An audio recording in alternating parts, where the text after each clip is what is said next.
Ladies and gentlemen, we are back with another Duet Night Abyss video.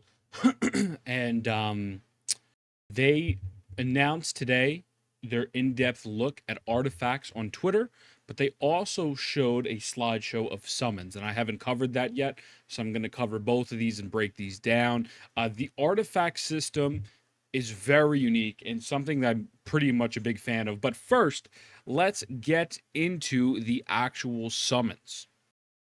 So when I say summons, they're not necessarily like echo summons per se. It's more like old school RPG type summons, right? It says tactical backpack. Proper preparation is essential for adventures in Etelesia. Beyond the trusty Luno, your tactical backpack is an indispensable companion. In addition to consumables for combat, you can equip special emotes to express your personality. Furthermore, carry combat partner sigils in your inventory to summon allies during your journey. If you prefer not to manually summon partners, enable auto summon for combat partners. So you could do it manually, or the game will just do it for you automatically, right? So combat partner summoning limits.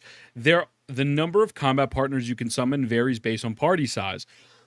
Excuse me. During world exploration or solo commissions, you can summon up to 2 combat partners at a time. In a 2-player party, each player can summon 1 combat partner. With 3 or more players, combat partners cannot be summoned.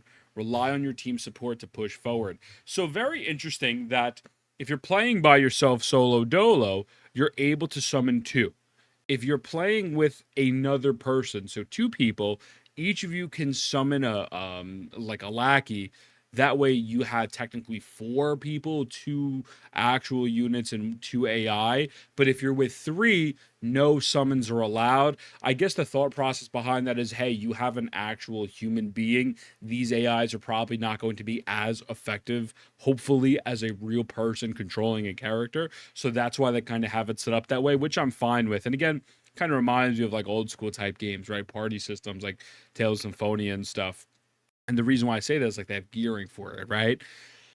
To gain your combat partner support in battle, remember to equip them with suitable weapons. Choose the weapons that match their combat styles and prepare accordingly before summoning them. So you actually have to provide them with some gear. And some people might see this as a negative, right? That you have to gear a summon, but I'm sure it'll probably be fine. I can't see this being a negative. It's probably just going to be like, hey, just give them what you have, and depending on what the summon does, maybe there's a healing summon, maybe there's a sub DPS summon, right? We don't necessarily know yet, but I'm cool with this.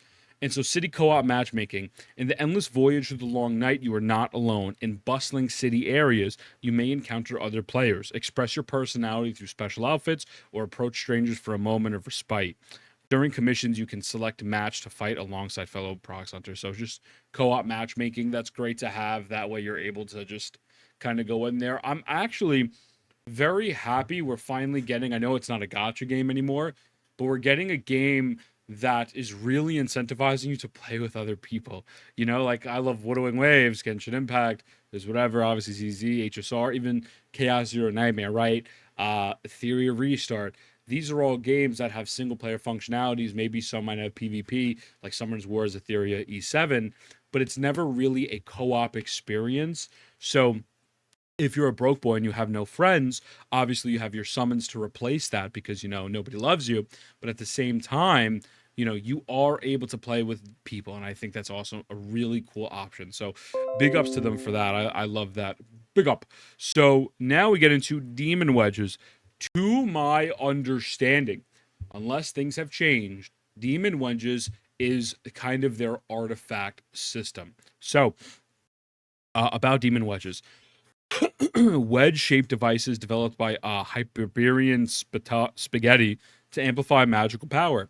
They can enhance characters as well as melee and ranged weapons. So it seems to be for the characters themselves, the melee, and the weapons. So I believe you're going to have 3 sets of demon wedges. That's how I'm interpreting this. So if that's the case, depending on acquisition, I believe to my recollection, now obviously this could change, um, in the beta to get these, it did not cost resin and they were static stat rolls. We'll go a little bit deeper into it in a moment with these slideshows, But if they didn't change that, then I don't particularly mind that. You know, if I have to grind like 3 sets of demon wedges artifacts for my character, I'm cool with that. So, equipping different demon wedges grants various attributes and trait buffs. Weapon demon wedges can even alter weapons' original attack patterns. More remarkable applications of demon wedges away for your personal discovery. So you can see here that they do some sort of normal slash, and with the demon wedge, it's a completely different animation, and they're using the same weapon, which is really cool because it's not only do the weapons have depth to them due to the fact that it's like, hey, this weapon is going to specialize with this character, this specific archetype, but now if you put a specific demon wedge into that weapon, it now has a different type of sub pattern. So kind of at the end of the day, it's multiple branching out, and I like that. I think that's really good. That's really, really good for the replayability and just the overall game. So, acquiring demon wedges. There are various ways to acquire demon wedges across Alesia. You can forge them at the Lumno Smith or exchange for them at the bustling marketplace, but the primary method is completing Noctojaeger manual challenges. Yeah, that's not English to me. I don't know. I assume that's their domains. So I'm actually on a Warframe subreddit, believe it or not, and it says Demon Wedges acquisition are aforementioned DNA copies of mods. Acquisition of mods are very user friendly in a number of ways. There's a section called Noctojaeger Manual, which has special missions that spawn the enemy that has a chance to drop certain mods. So yeah, as long as there's not a resin limit on it, I think that's cool, right? I think that's a massive dub. So I'll take that for sure. Demon Wedge tolerance. Despite years of refinement, individual compatibility with demon wedges still varies. The equipment of demon wedges is affected by tolerance. A character's or weapon's total tolerance determines the maximum demon wedge's capacity. Generally, more powerful demon wedges consume higher tolerance. The way you can look at tolerance, if I'm understanding this correctly, is how Wuthering Waves has a point system. I think it's 12 or 11, whatever the Echo point system is. Genshin Impact, you're allowed to have a maximum 5 artifacts, right? So the more tolerance you have, the more you will then be able to equip certain demon wedges, and the higher quality demon wedges will be using more tolerance. So it's pretty much their way of just balancing it out. That's fine. Nothing really too crazy there. Excuse me. Demon wedges track and slot tracks. Imperial alchemists have crafted specialized amplification components for different demon wedges, giving them distinct enhancement tracks. Equipping a demon wedge to a slot matching track halves its tolerant cost. So you see that they changed it. It went from 19 to 10. So obviously you are going to want to try to match up your demon wedge per slot that matches this, so your cost is slashed in half. The more tolerance you have, the more you'll be able to equip.